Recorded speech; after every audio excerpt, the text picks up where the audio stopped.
Hello viewers, this is TK Pandit. Welcome to Easy Ways of Learning English. Viewers, আজকের topic সেন্টেন্সে home এবং at home এর উপযুক্ত ব্যবহার। প্রথমে আমি আলোচনা করব সেন্টেন্সে হোম এর উপযুক্ত ব্যবহার নিয়ে। আলোচনা শুরু। বেসিক রুলটা হলো সেন্টেন্সে থাকা প্রিন্সিপাল ভার্বটি যদি ভার্ব অফ মুভমেন্ট হয় তাহলে ভার্বটার সঙ্গে হোম এই ওয়ার্ডটি বসে। Example, what time did you go home? কী সময়ে তুমি বাড়ি গিয়েছিলে? কি না বলে কোন বলা যায়, কোন সময়ে তুমি বাড়ি গিয়েছিলে? এই সেন্টেন্সে গো এই প্রিন্সিপাল ভার্বটি হলো ভার্ব অফ মুভমেন্ট, তাই গোয়ের পরে হোম এই ওয়ার্ডটা শুধু বসেছে। Next example, I will call you as soon as I get home. আমি তোমাকে ফোন করব যে মুহূর্তে আমি বাড়ি পৌঁছাবো। এটা এভাবেও বলা যায়, আমি বাড়ি পৌঁছানো মাত্র তোমাকে ফোন করব। এই সেন্টেন্সে কল এর অর্থ ফোন করা, আর গেট এটার মানে রিচ বা অ্যারাইভ, অর্থাৎ পৌঁছানো। এই সেন্টেন্সে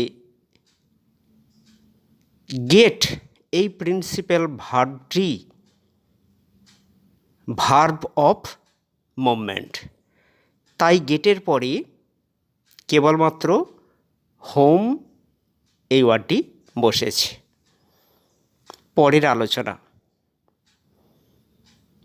সেন্টেন্সে থাকা প্রিন্সিপাল ভার্বটি যদি ভার্ব অফ মুভমেন্ট না হয় তাহলে সেক্ষেত্রে প্রিন্সিপাল ভার্বটির সঙ্গে অ্যাট হোম বসে। Example, he was at home all afternoon. এটা আমি আরেকবার বলছি, he was at home all afternoon. সে সারাটা বিকেল বাড়িতে ছিল। এই সেন্টেন্সে ওয়াজ এটা হচ্ছে প্রিন্সিপাল ভার্ব, কিন্তু এই ওয়াজ ভার্বটি ভার্ব অফ মুভমেন্ট নয়, তাই ওয়াজের পরে অ্যাট হোম বসেছে। Next example, they will stay at home to look after the children. এটা লঙ্গার সেন্টেন্স, সুতরাং আমি রিপিট করছি, they will stay at home to look after the children. তারা ছেলে মেয়েদের দেখাশোনা করতে বাড়িতে থাকবে। এই সেন্টেন্সে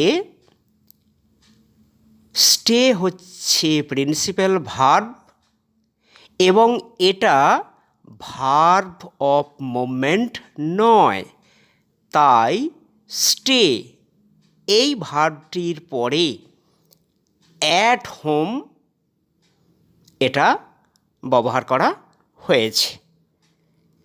আমার সংক্ষিপ্ত আলোচনাটা এখানেই শেষ হলো। আশা করি সকলের ভালো লাগবে। Thanks a lot for watching.